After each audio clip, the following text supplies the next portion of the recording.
Trump, why would Muslim databases not be the same thing as requiring Jews to register in Nazi Germany? What would be the difference? Is there a difference between the two?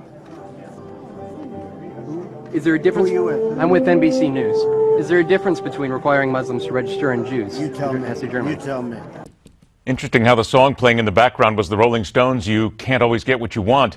The man leading the race for Republicans' presidential nominee won't back off his desire to have every Muslim in America carry an identification card and be registered. His closest opponent has taken to comparing all Syrian refugees to rabid dogs.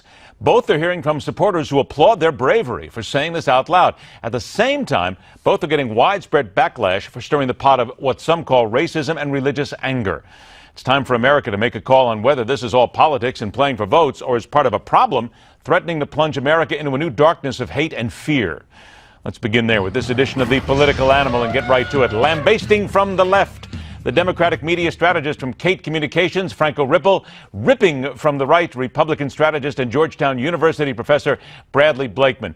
Gentlemen, thank you for joining us. Bradley, I'm going to come to you first because Franco complained that I always go to the left first, so I'm going to make sure that this time he gets second banana. Let's get right to this here. Donald Trump and Ben Carson, what they are saying right now, whether you believe them or not, whether you agree with them or not, do you think that they are driving this conversation with their comments, or are they merely just looking to take advantage of what comes out of it? No, I think they're taking advantage of headlines. It's unfortunate. I think both their comments are way, way out of the mainstream. And I think the average Republican who is now looking for a nominee in the nomination process cannot join with either of these statements by either of these quote-unquote front-runners. But if that's the case then, Brad, if that's the case then, why are they both, at least Trump, he's leading still by 20 points or more. Granted, Ben Carson may be fading a little bit, but when you talk about the average Republican, there's got to be some of them in there who still believe that he's the guy. Well, there's a cause and effect. Right now, the cause of the next polling may affect his standing. So let's wait a couple days. Let's see how this filters out. But one thing is for sure is every Republican that I've spoke to is shaking their head at Donald Trump and Ben Carson. This is not America where we register people just because they happen to be of a particular persuasion. No, that is not going to fly, I don't think, with Republicans. Certainly wouldn't fly with the general electorate. So, Franco, is that the fear? And certainly the questioning was in relationship to Nazi Germany and Jews being registered. And, of course, anytime you bring up the Nazis, it's very difficult. It hurts a lot of people when you do it. But is that analogy correct? Some would say that even that in itself is hyperbole. It's hard to see it as hyperbole when that is what Donald Trump is suggesting, is that we register and track people in a database. We go into their communities, we go to mosques and other places, although he couldn't tell us where exactly. We go and we track and register people. We issue them special ID cards that denote their faith. This is not the America that I know. This is not the America that millions of people know. This was a country based on refugees. This was a country based on people who were fleeing persecution in their homeland. And that is what is happening here. These Syrian refugees are escaping a civil war, 200,000 people killed, 8 million people displaced, 60% of that country is unemployed and living in extreme poverty. And we're seeing pictures every day of children dying in the streets. That is what they're escaping. They're escaping the terrorists, and they're coming here, and they're being welcomed by being called rabid dogs by Ben Carson. Okay, now wait a minute. I'm going to bring that up right here. Now, Ben Carson at the campaign event compared protecting Americans from terrorists passing themselves off as refugees to parents protecting their kids from rabid dogs. Now, here's what he said. If there's a rabid dog running around in your neighborhood, you're probably not going to assume something good about that dog. And you're probably going to put your children out of the way. Doesn't mean that you hate all dogs by any stretch of the imagination.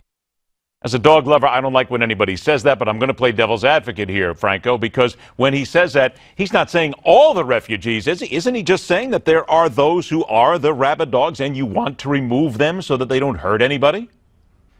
Well, I think out of all of this, the fact remains is that he's using supercharged, overheated rhetoric, And I think, as Brad said, it's going to be very interesting to see what the next poll results come out, to see what this does for Donald Trump and Ben Carson. And that right there is going to tell us everything we need to know about the Republican Party membership in this country. Are they people who, as President Obama said, we cannot make decisions about our security based on fear? And that is exactly what Donald Trump and Ben Carson want us to do. The question is, will Republicans vote for that? I don't know. We'll see. 60 seconds left. Here comes the last thing from both of you. The House has passed the bill to tighten the flow of Syrian refugees. The president has objected here. We got a fight coming in here. Brad, is this something that is worthy of shutting down the government over, which seems to be the next threat?